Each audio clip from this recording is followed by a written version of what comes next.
चीन के real life squid game का खुलासा हुआ है और कम्युनिस्ट पार्टी भयभीत है।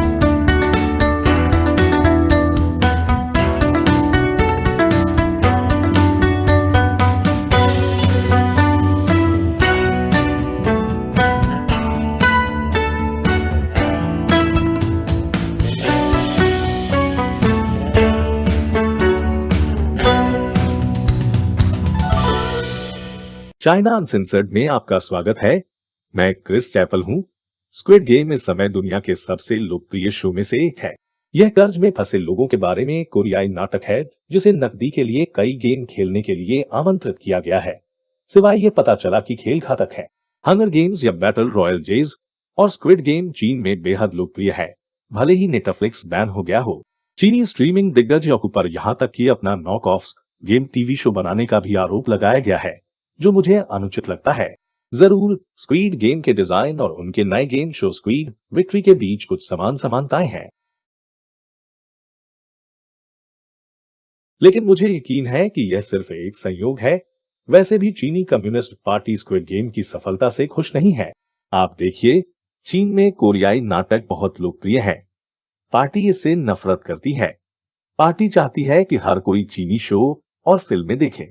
लेक चांगजिन की लड़ाई की तरह एक चीनी कम्युनिस्ट पार्टी की प्रचार फिल्म, यह सचमुच पार्टी के प्रचार विभाग द्वारा कमीशन किया गया था। फिल्म कोरियाई युद्ध के दौरान अमेरिकी सैनिकों को हराने वाले चीनी सैनिकों के बारे में है। रुको, क्या यह इसे कोरियाई नाटक बनाता है?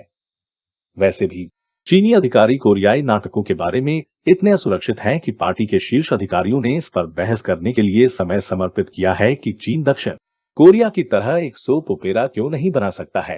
एक अधिकारी ने कहा, यह सिर्फ एक कोरियाई सोप ओपेरा से कहीं ज्यादा है। यह हमारी सांस्कृतिक गरिमा को आहत करता है।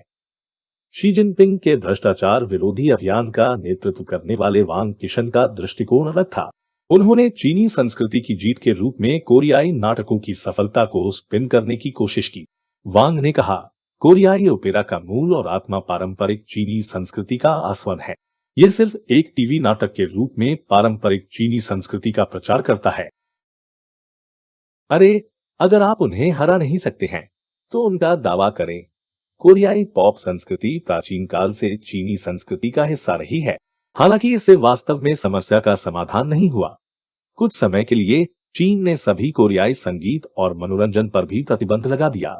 तो स्क्विड गेम की सफलता चीनी कम्युनिस्ट पार्टी के लिए एक बार आने वाले बुरे सपने की तरह है। लेकिन स्क्विड गेम अन्य सफल कोरियाई नाटकों से अलग है, क्योंकि चीन अपना खुद का रियल लाइफ स्क्विड गेम चला रहा है और ये पता लगाने वाली दुनिया से डरता है। ब्रेक के बाद और अधिक। वापसी पर स्वागत है। चीनी कम्युनिस्ट पार्टी को चीन में किसी भी कोरियाई नाटक की सफलता पसंद नहीं है, लेकिन स्क्विड गेम अलग है, क्योंकि यह चीन के सबसे करीबी संरक्षित रहस्यों में से एक को छूता है। जबरन अंक कटाई। स्क्विड गेम के लिए माइनर स्पॉइलर। क्षमा करें, मैं वास्तव में आपको वह दृश्य नहीं दिखा सकता, क्योंकि अगर मैंने ऐसा किया तो YouTube पागल हो जाएगा। तो एक साइड प्लॉट है जहां शो चलाने वाले कुछ लोग मारे गए खिलाड़ियों के अंगों की कटाई करते हैं और वे अंग चीनी खरीदारों को बेचते हैं। स्क्विड गेम के लेखक जानते थे कि वे किस बारे में बात कर रहे हैं, क्योंकि चीन वास्तव में अंतःकरण के कैदियों को उनके अंगों को काटने के लिए मारता है। चीनी जेल शिविरों में 1.5 मिलियन से अधिक बंदियों में से कुछ को उनके अंगों के लिए एक तेजी से प्रत्यारोपण व्यापार की सेवा के लिए मार दिया जा रहा है, जिसकी कीमत लगभग $1 बिलियन प्रति वर्ष है। यह 2019 में चाइना ट्रिब्यूनल की खोज थी। यह सर जेफरी नीस के नेतृत्व में एक स्वतंत्र पीपुल्स ट्रिब्यूनल था, वही व्यक्ति जिसने युगोस्लाविया के पूर्व तानाशाह स्लोबोडन मिलोसेविक पर अंतर्राष्ट्रीय आपराधिक न्यायालय में मुकदमा चलाया था। और जब ट्रिब्यूनल कहता है कि ये लोग जेल कैंपों में हैं, तो वे उन लोगों के बारे में बात नहीं कर रहे हैं जो अपराध करने के लिए जेल में हैं। वे उन लोगों के बारे में बात कर रहे हैं जो अपनी धार्मिक मान्यताओं या अपनी जातीयता के लिए जेल में हैं। प्राथमिक शिकार फालुन गोंग अभ्यासी है। फालुन गोंग एक चीनी आध्यात्मिक अभ्यास है जिसे कम्युनिस्ट पार्टी 1999 से सता रही है। हाल ही में जातीय उइगर अंगों का एक प्रमुख स्रोत बन रहे हैं। तिब्बती और घर के ईसाई भी चीन के अंग कटाई के शिकार हुए हैं। अब स्पष्ट होने के लिए, जब आप अंग कटाई सुनते हैं तो हम उन लोगों के बारे में बात कर रहे हैं जो विशेष रूप से अपने अंगों के लिए मारे गए हैं। और यह कोई पिछली गली नहीं है। कालाबाजारी की बात है। यह चीनी कम्युनिस्ट पार्टी द्वारा स्वीकृत सरकारी अस्पतालों में किया जा रहा है। आप देखते हैं, दुनिया के अधिकांश हिस्सों में एक अंग प्राप्त करने के लिए आपको प्रतीक्षा सूची में डालने की आवश्यकता होती है, जिसमें वर्षों लग सकते हैं, क्योंकि आप अनिवार्य रूप से एक संगत व्यक्ति के मरने की प्रतीक्षा कर रहे हैं, स्वाभाविक रूप से या किसी दुर्घटना से। चीन में आप एक प्रत्यारोपण शेड्यूल कर सकते हैं। यह तब तक संभव नहीं है जब तक आप किसी को मरने के लिए शेड्यूल नहीं कर रहे हैं। अंगों की शेल्फ लाइफ बहुत कम होती है, कभी कभी बस कुछ ही घंटे। बेशक चीनी कम्युनिस्ट पार्टी इसे छुपा रही है।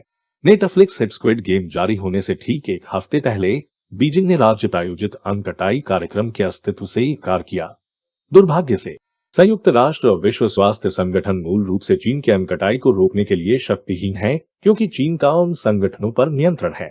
स्क्विड गेम चीन में अंग कटाई पर टिप्पणी करने वाला पहला व्यक्ति नहीं है। वर्ल्ड वॉर जेड पुस्तक में चीनी अंग कटाई के कारण ज़ोंबी सर्वनाश शुरू होता है।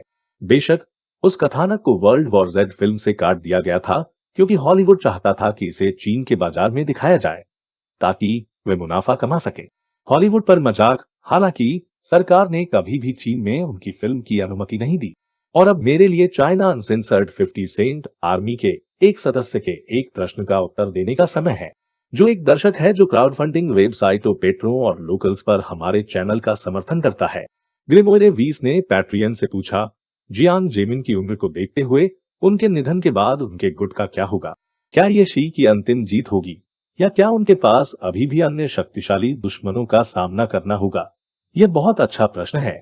हाँ, यह उल्लेखनीय है कि पूर्व चीनी नेता और ह्यूमनॉइड टॉड जियांग जेमिन अभी भी 95 साल की उम्र में जीवित है। फालुन गोंग के उत्पीड़न और अंग कटाई के लिए मूल रूप से वही जिम्मेदार है।